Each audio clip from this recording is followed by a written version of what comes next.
দীর্ঘ 1 ঘন্টা হাত উঁচু করে বসেছিলাম মাননীয় স্পিকার, শেষ পর্যন্ত যে আপনি দেখেছেন সেজন্য আপনাকে আবারও ধন্যবাদ।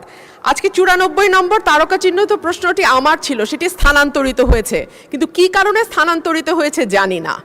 মাননীয় মন্ত্রীর কাছে আমার প্রশ্ন, আমদানি এবং রপ্তানির আড়ালে প্রতি বছর $8 বিলিয়ন মতন টাকা বিদেশে পাচার হয়ে যাচ্ছে। মাননীয় মন্ত্রীকে আমাদের বলবেন এই ধরনের পাচার বন্ধ করবার ক্ষেত্রে বাণিজ্য মন্ত্রণালয়ের কিছু করবার আছে কিনা, যদি থাকে সেটি কি, এবং এই ব্যাপারে সরকারের কোনো উদ্যোগ আছে কিনা। ধন্যবাদ মাননীয় স্পিকার। ধন্যবাদ মাননীয় সদস্য। মাননীয় মন্ত্রী।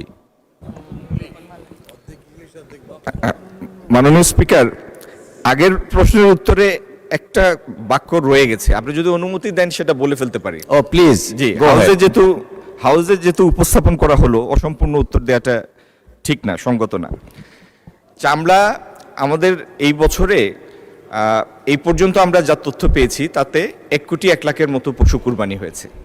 তার মধ্যে 60 লাখের মতো সংরক্ষিত চামড়ার রেকর্ড আমাদের কাছে আছে, 60 লাখের মতো। সুতরাং বর্তমান বিবেচনায় যে পরিমাণ চামড়া আমরা সংরক্ষণ করতে পেরেছি এবং যেটি ইভেনচুয়ালি ট্যানারিতে আসবে সেটার পরিমাণ সন্তোষজনক।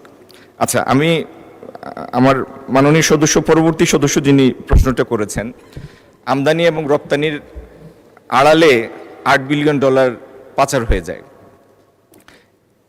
মাননীয় স্পিকার, এটা একটা পারসিভড অ্যামাউন্ট। এখন আমদানি রপ্তানির আড়ালে আমদানির অনেকগুলির মধ্যে টেরিফ আছে, সেই প্রাইস ফিক্স আছে, অনেকগুলির মধ্যে পিএসআই আছে, প্রিশিপমেন্ট ইন্সপেকশনের ক্লজ আছে। যদি এই প্রিশিপমেন্ট ক্লজ এবং টেরিফ ভ্যালুর বাইরে কোনো পণ্যের মধ্যে যদি এরকম কোনো দুর্বলতা থাকে যেটিতে বেশি পাচার হয়ে যাচ্ছে, এটি একটি স্টাডি, গবেষণার বিষয় মাননীয় স্পিকার। এটি শুনতে বা বলতে যেরকম সোজা মনে হয়, হাজার হাজার পণ্য বাংলাদেশে আসে এবং বাংলাদেশে পণ্য এবং সেবা মিলে, আমি একটা ধারণা দেওয়ার জন্য বলছি, গত বছর আমাদের